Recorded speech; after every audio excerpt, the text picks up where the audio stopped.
Сәлеметсіздер ме, құрметті оқушылар. Бүгін бізде қазақ тілі сабағы 8-ші сынып 7-ші бөлім жас өспірім және заң. Бүгінгі сабағымыздың тақырыбы уақытты қадірлеу жас өспірім үшін заңдылық, жас өспірімдердің ерекшелігі. Бізге берілген оқу мақсаты тыңдалған мәтіннің мазмұнын түсіну, ұсынылған ақпараттарды астарлы ойды анықтайды, жай сөйлемдерді айтылу мақсаты мен құрылымдық ерекшелігіне сай қолдану. Және сабағымыз соңында күтілетін нәтиже. Бізге берілген оқылым мәтіні сағаттың шықылдығы ермек емес, Абай Құнанбайұлының өлеңі және уақыттың қадірі атты Алмас Темірбайдың өлеңін екеуін салыстырып оқып шығу. Өлеңнің астында, яғни соңғы бөлігінде бізге сұрақтар берілген. Ол сұрақтарға жауап беру.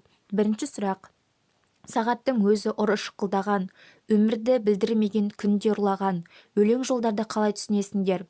Екі өлеңнің ұқсастығы қандай? Адам неліктен уақытты бағалы санайды? Деген сұрақтарға жауап беріп, өз ойымызды толықтырамыз. Және бізге берілген видеороликті тамашалаймыз. Елестетіңізші, күнде банкіден сізге 86.400 теңге береді. Бірақ ол ақшаны сол күні ғана жаратуыңыз керек. Ертеңге қалдыруға болмайды. Осындай жағдайда не істейсіз? Әрине барлығын сол күні пайдалы да керекті затқа жаратуға тырысасыз. Дәл осындай банк барлығымызда бар. Ол банкінің аты уақыт. Күнделікті өмір сізге 86.400 секунд береді. Сіз істеріңізді бітіріп үлгерсеңіз де, үлгермесеңіз де, ол кешкісін сол күннің нәтижесін шығарады. Егер жылдың қандай болатынын білгіңіз келсе, оны бір жыл бұрын оқуға түсе алмай, қайтадан бір жыл өткен соң ғана студент атанған адамнан сұраңыз. Егер айдың қандай болатынын білгіңіз келсе, бала күтіп жүрген жүкті әйелден сұраңыз. Ал егер аптаның қандай болатынын білгіңіз келсе, оны апталық газеттің редакторынан сұраңыз. Егер сағаттың қандай болатынын білгіңіз келсе, бір-бірімен кездесуді күтіп жүрген қос ғашықтан сұраңыз. Егер минуттың қандай болатынын білгіңіз келсе, поездына кешігіп қалған адамнан сұраңыз.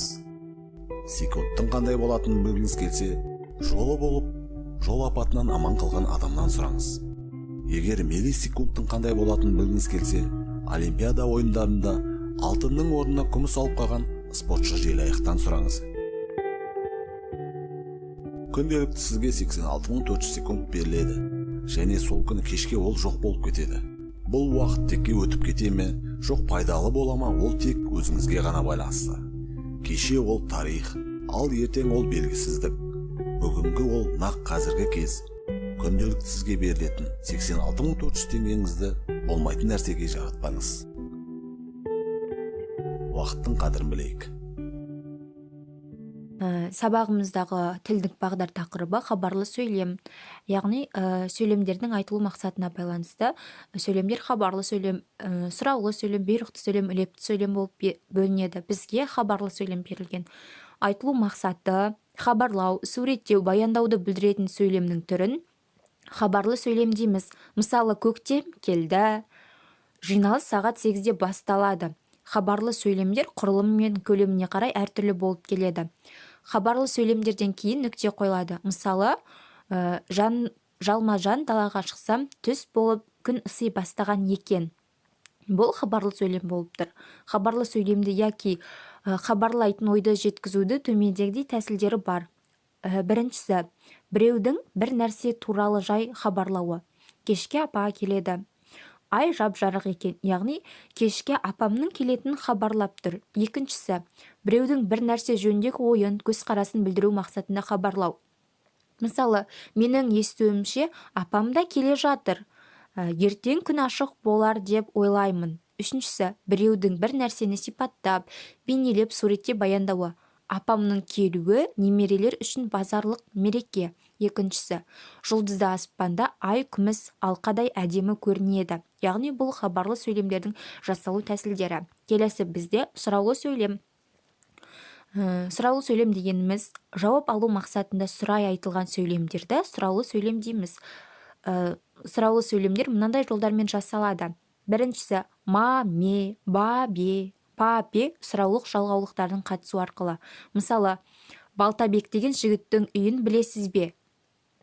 Екінші, сұрау есімдіктерінің қатысуы арқылы, мысалы, күйігінің не, о деген не сөзің, сенде қандай күйік болушы еді.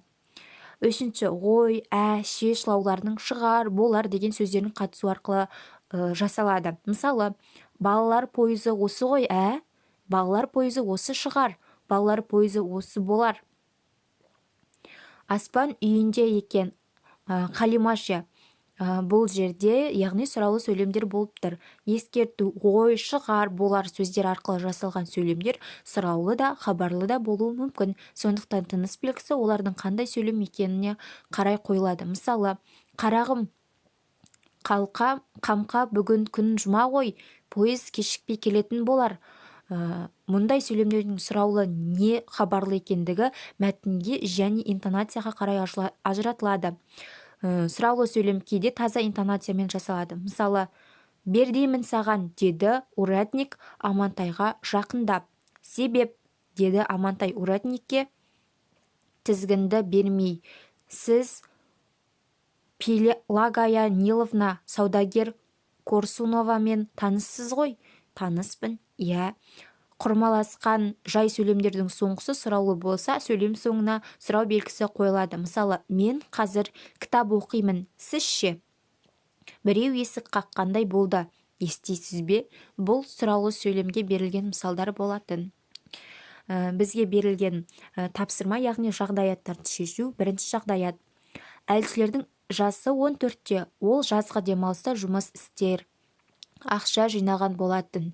Әкесі тиісті қаражатты жинаса, оның демалыс лагеріне баратын айтқан. Алайда лагерге баратын уақыт таяғанда бұл уәденің орындалмай қалу қаупі туды. Өйткені балық аулауға қажетті құралдарды матып алуға әкесінің ақшасы жетпей, ол әлішердің жинаған ақшасын сұрайды. Әлішердің алдында екі таңдау тұрды. Біріншісі лагерге бару, екіншісі әкесінің көңілін қалдырмау. Сауал. Әлішер қай шешімді маңызды деп табады? Неліктен? Яғни бірінші жағдаяттағы сұраққа жауап беру. Екінші жағдаят.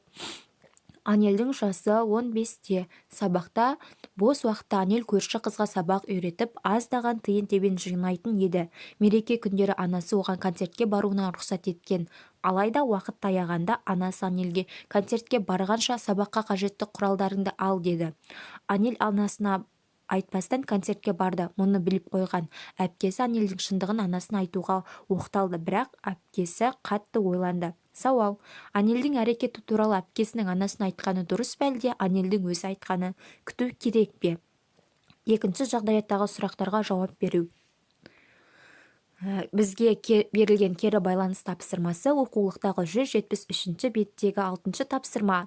Тапсырма сұраулы сөйлемдерді қарастырып, балалық шақтан болашаққа немесе болашақтан балалық шаққа хат жазыңдар. Сөз саны 120-140 болу керек. Осымен бүгінгі біздің сабағымыз аяқталды. Сау болыңыздар.